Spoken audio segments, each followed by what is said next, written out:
on peut alors vous montrer comment est-ce que vous pouvez remplir les bordereaux de versement de la deuxième quotité.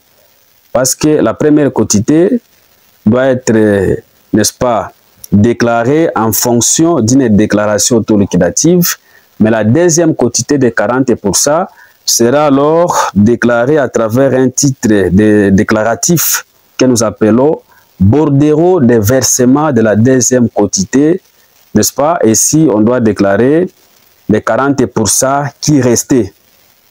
Alors, qu'est-ce qu'on va faire? On doit tout simplement compléter les services gestionnaires, les numéros de dépôt. Nous sommes ici au niveau de la première partie de la déclaration. On doit indiquer les noms ou la réseau social de l'entreprise.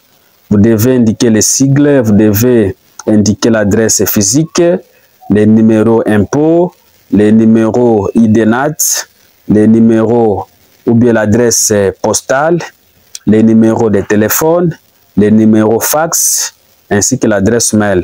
Vous complétez tout ce qui cadre avec l'identité ou bien l'identification du redevable.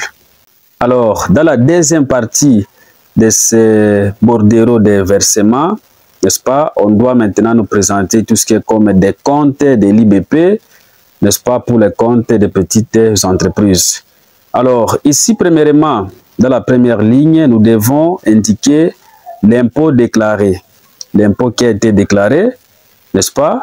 Donc, l'impôt qui a été calculé, il faut indiquer cet impôt, les montants.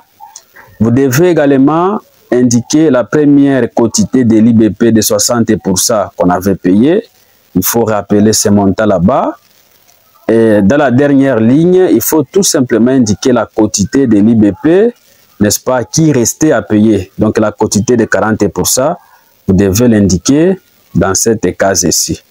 Et puis, vous allez présenter alors, ou bien indiquer les modes de paiement, soit en espèces, soit par chèque certifié, soit par les virements, ou soit par un autre moyen de paiement de cet impôt, ou bien de cette quotité de 40%. Vous devez alors indiquer les liens ainsi que la date du paiement. Vous devez indiquer, vous devez mettre les sceaux de l'entreprise. Vous devez indiquer les noms ainsi que la qualité du signataire. Vous devez aussi apposer la signature. Et puis, pour la partie qui reste, la cinquième ou bien la quatrième partie ici, c'est une partie réservée à l'administration fiscale.